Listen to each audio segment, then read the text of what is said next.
अगर सरकार चाहेगी तो समस्तीपुर जिला भी एक पर्यटक स्थल हो सकता है। डॉक्टर रविंद्र समदर्शी बिहार के ऐतिहासिक क्षेत्र पर काम कर चुके हैं। डी न्यूज़ की टीम उनके साथ गई केवस गांव। डॉक्टर रविंद्र जी का रिपोर्ट केवस गांव से। समस्तीपुर जिला का ये जो जगह है, ये हमने और डी न्यूज़ के सहयोग से हमने जो तैयार किया है, ये पहला एपिसोड है और शीघ्र ही हम आपको दूसरे जगह पर भी ले चलेंगे और वहाँ के बारे में भी बताएंगे। समस्तीपुर जिला में इतिहास की कई संभावनाएं हैं, बहुत सारी संभावना है और इस पर काम यदि किया जाए तो हम अपनी एक नई पहचान स्थापित कर सकते हैं, जिसकी बहुत ज़्यादा ज़रूरत है। समस्तीपुर जिला मुख्यालय से महज 12 किलोमीटर की दूरी पर केवस निजामत गांव है। यहाँ केवस महादेव स्थान है। इस स्थान का नाम जागेश्वर धाम भी है। यहाँ सावन महीने में दूर दूर से भक्त जल चढ़ाने आते हैं। इस गांव में एक ब्रह्म स्थान भी है। यह गांव अपने आप में एक महत्व बताता है। जब यहाँ लोग गड्ढे खोदते हैं तब डॉक्टर रविंद्र समदर्शी बिहार के क्षेत्रीय इतिहास पर काम कर चुके हैं और पूर्व में शोध हेतु यूजीसी से इन्हें फेलोशिप भी मिल चुकी है। संप्रति रिसर्च रेफरेंस शोध पत्रिका के संपादक हैं।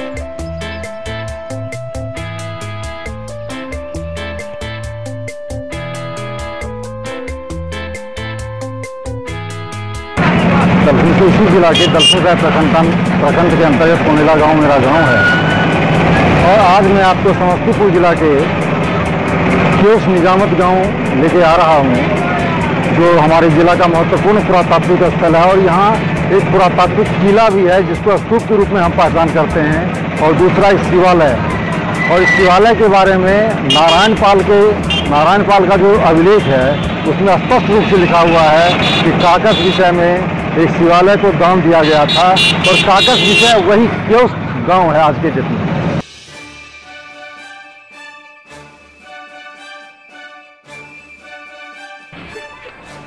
अभी हम आपको मंदिर प्रांगण में ले चलते हैं और इसके तमाम पहलुओं पर आपको हम बताते हैं।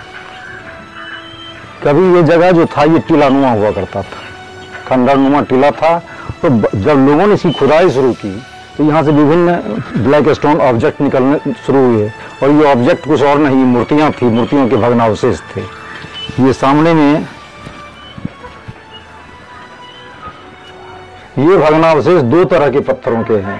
एक तो काला पत्थर है ब्लैक स्टोन और दूसरा आपको सैंड स्टोन। तो सैंड स्टोन का जो ऑब्जेक्ट होता था ये बताता है कि ये गुप्ता पीरियड का है और ये ब्लैक स्टोन का जो ऑब्जेक्ट है ये बताता है कि ये पाल पीरियड का है। गुप्ता पीरियड के बाद ही पाल पीरियड का कालक्रम शुरू होता है। और ये देखिए, ये जो माने फ्रेगमेंटेड स्कल्पचर है ये महिषासुर मर्दनी का है।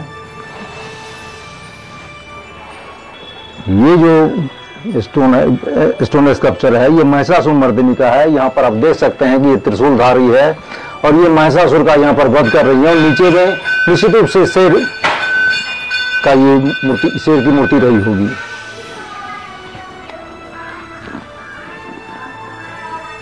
और ये दूसरा जो फ्रेगमेंटेड स्कल्पचर है ये उमा महेश्वर का रहा होगा, क्योंकि नीचे में बसाहा है। और उमा महेश्वर की कोई भी दूसरी दुरुस्त मूर्तियां देखेंगे तो उसमें यही आपको नजर आएगा, यही इसी तरह का पैर मुड़ा हुआ। और ये जो मूर्तियां हैं ये या तो सूर्य की हैं या विष्णु की हैं, क्योंकि नीचे का भाग नहीं मौजूद है इसलिए इनकी पहचान मुश्किल है। लेकिन सूर्य की मूर्ति और विष्णु की मूर्ति में बहुत ज्यादा अंतर नहीं होता है। कुंडल विष्णु भी पहनते हैं, सूर्य भी पहनते हैं और बगल में सूर्य के बगल में ही उषा और प्रत्युषा की मूर्ति होती है, तो ये उषा और प्रत्युषा हो सकती हैं। और ये जो है ये सैंड स्टोन का शिवलिंग है, ये गुप्ता पीरियड का है निश्चित रूप से। और ये जो है ये पिलर्स हैं, ब्लैक स्टोन पिलर्स हैं। और ये ब्लैक स्टोन जो है इसी कसौटी पत्थर इसको हमारे यहाँ बोला जाता है। इस पर आप सोना की जांच कर सकते हैं।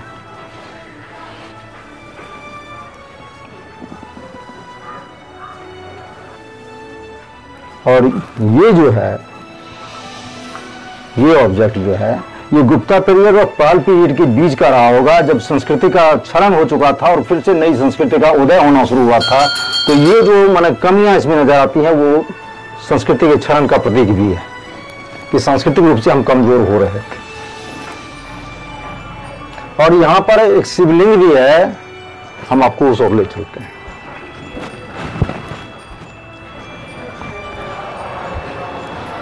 यही शिवलिंग है। लंबाई इनकी पहले काफी अच्छी थी, लगभग 2.5 फीट ऊंचाई में ये शिवलिंग था। लोगों ने इसको बाद में ढक दिया है।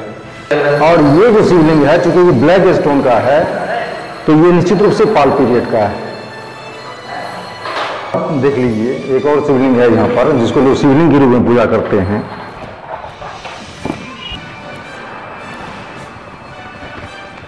ये भग्नावशेष, ये भग्न शिवलिंग है, ये दोस्त शिवलिंग नहीं है। किसी माने आक्रांता ने आक्रमण किया होगा और यहाँ के आपने जो भग्नावशेष देखे मूर्तियों को, उनको इस शिवलिंग को उन्होंने तोड़ दिया होगा।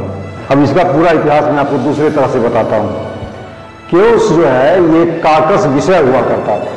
कभी ये प्रांतीय राजधानी हुआ करती थी पालों की। उत्तर बिहार बंगाल पर जब पालों का शासन शुरू हुआ तो पाल जो था वो अंतिम हिंदू राजा था बिहार का।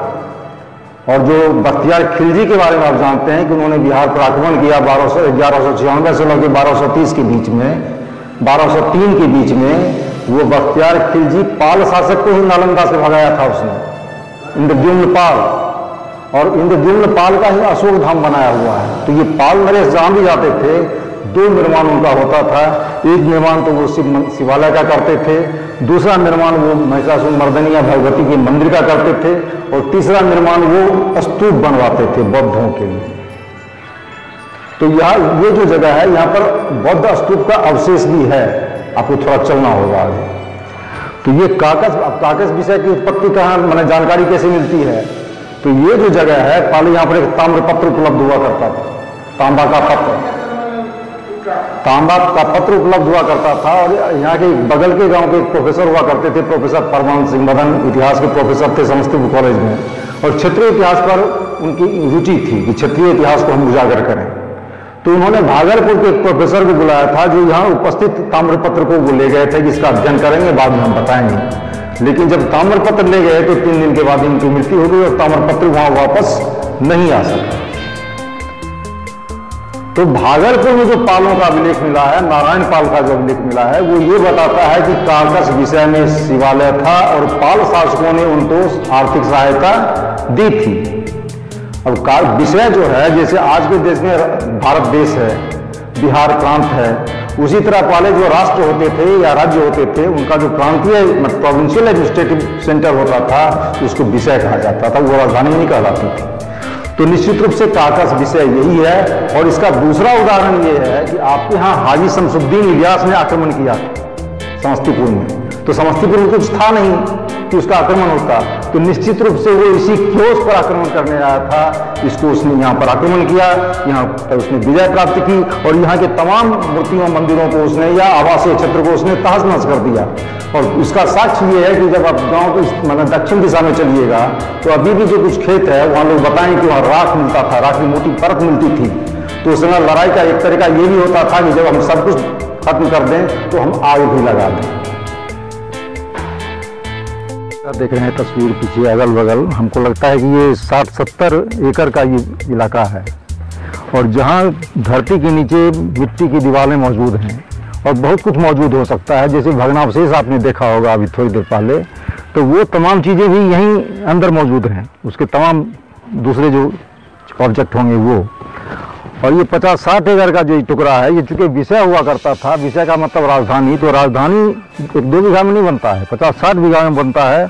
और ये तमाम जो 50-60 एकड़ का क्षेत्र है, वहाँ अभी भी धरती के नीचे पुरातात्विक अवशेष मौजूद हैं। जरूरत इस बात की है कि इसकी क्षैतिज खुदाई हो, ताकि तमाम चीज़ों को प्रकाश में लाया जा सके और इसको पर्यटक स्थल के रूप में विकसित किया जा सके, जैसे नालंदा जिला या वैशाली जिला में ये काम चल रहा है।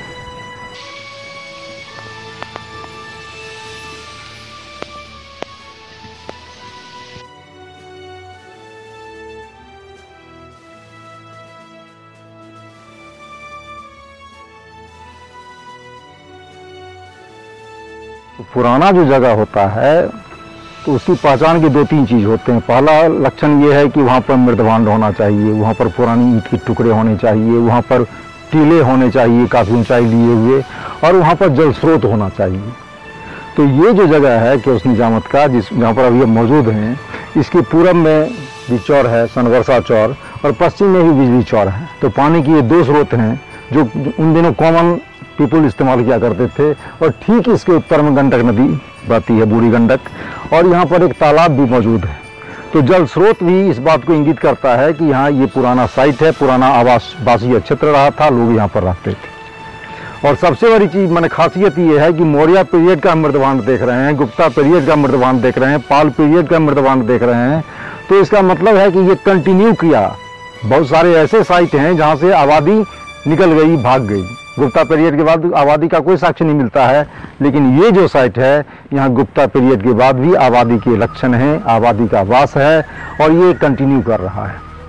तात्विक स्थल पर घूमने के क्रम में कई मृदभांड भी मिले हैं जो माने इस बात की पुष्टि करते हैं कि ये जो साइट है ये मौर्यकालीन या बुद्धकालीन साइट इसको हम कह सकते हैं। ये देखिए, ये है ब्लैक स्लिप वेयर, इस पर ब्लैक रंग का स्लिप चढ़ा हुआ है इस मृदभांड पर। और ये जो है ये है रेड स्लिप वेयर। तो रेड स्लिप वेयर जो है ये गुप्ता पीरियड का माने स्पेशल पोट्री है। और ये जो है ये रेड वेयर है। तो रेड वेयर तो तमाम माने पीरियड में मिलते हैं। रेड वेयर ही ऐसा वेयर है जो हर एक काल में आपको मिलेगा, लेकिन चूंकि इस पर स्लिप चढ़ा हुआ है तो ये गुप्ता पीरियड का है। और ये है ब्लैक वेयर। तो ब्लैक वेयर जो है ये काफ़ी पुराना पोट्री है। ये नियोलिथिक पीरियड में भी मिलता है, चालकोलिथिक में भी मिलता है, मौर्य पीरियड में भी मिलता है, गुप्ता पीरियड में भी अवेलेबल होता है। और ये जो है ये ब्लैक स्लिप वेयर है। तो ये तमाम मृदभांड जो हैं ये सिद्ध करते हैं कि ये साइट काफ़ी पुराना है और इसके उत्खनन की आवश्यकता है। मेरा नाम रविंद्र समदर्शी है और मैं इतिहास में रुचि रखने वाला आदमी हूँ। इतिहास पर काम भी मैंने किया है, और चूँकि मैंने ज़िले से बाहर के भी पुरातात्विक क्षेत्रों का भ्रमण किया है, मैंने काम भी किया है उस पर। तो समस्तीपुर जिला के निवासी होने के कारण मुझको लगता है कि हमारे ज़िले में भी जितने पुरातात्विक स्थल हैं जो महत्वपूर्ण स्थल हैं, जैसे पार की खुदाई हो चुकी है या करियन की खुदाई हो चुकी है, उसी तरह बहुत सारे अन्य जगह हैं, जैसे भदैया डी है, जैसे डरसूर है, या जैसे माना आपको कल्याणपुर के बगल में सिमरिया डी है। उसी तरह ये भी महत्वपूर्ण इलाका है, और यहाँ पर यदि खुदाई होती है, इस क्षेत्र का विकास किया जाता है, तो ये क्षेत्र भी इतिहास के मानचित्र पर उसी तरह चमक सकता है जिस तरह आज नालंदा और वैशाली चमक रहा है। हमारी इच्छा है कि भारत सरकार या बिहार सरकार, जो भी सरकार हो, या जिला प्रशासन ही हो, या हमारे जो एमपी या MLA हैं, वो इसमें व्यक्तिगत रूप से रुचि लें और इस ओर विकास का काम कर रहे हैं।